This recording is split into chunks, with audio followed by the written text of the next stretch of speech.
अस्सलाम वालेकुम दोस्तों की हाल चाल है जनाब। तुसी वेखते पे हो गुलाम एम टीवी ते मैं तुहाडा मेजबान हाजी गुलाम मोहम्मद। दोस्तों सब तो पहले अपने चैनल नू करना सब्सक्राइब ते नाल लगे बेल दे बटन करना क्लिक ताकि साडी अच्छी ते नवी बेहतरीन वीडियो दा नोटिफिकेशन हमेशा तरह वीरा भरावां नू मिलदा रहे।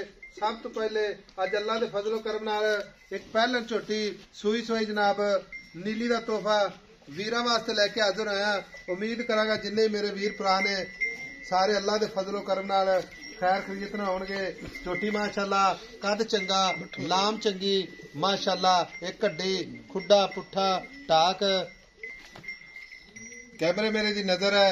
बाकी मेरे भरावां ने अपनी नजरां नाल तसल्ली करनी है। थणा दी गारंटी होगी वाधे घाटे दी गारंटी माशाअल्लाह।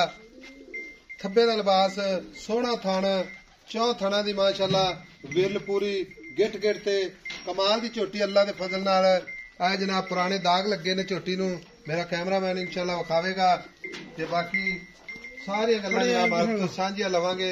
किन्ने दिन हो गए ने सूई नू किन्ना बौला या दुध करदी पई है।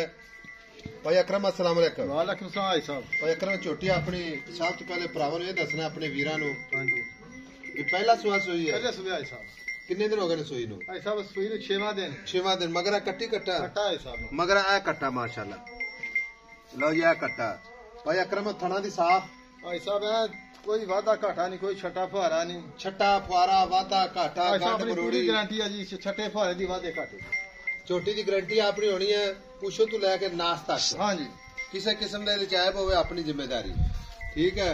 हुण गल है दूसरी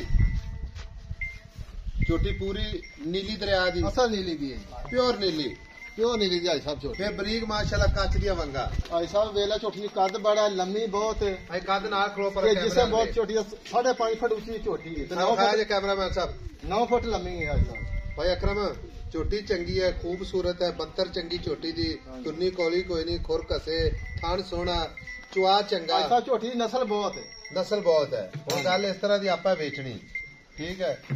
सब तो पहले दसना भी हाजिर वक्त दुध कितना करती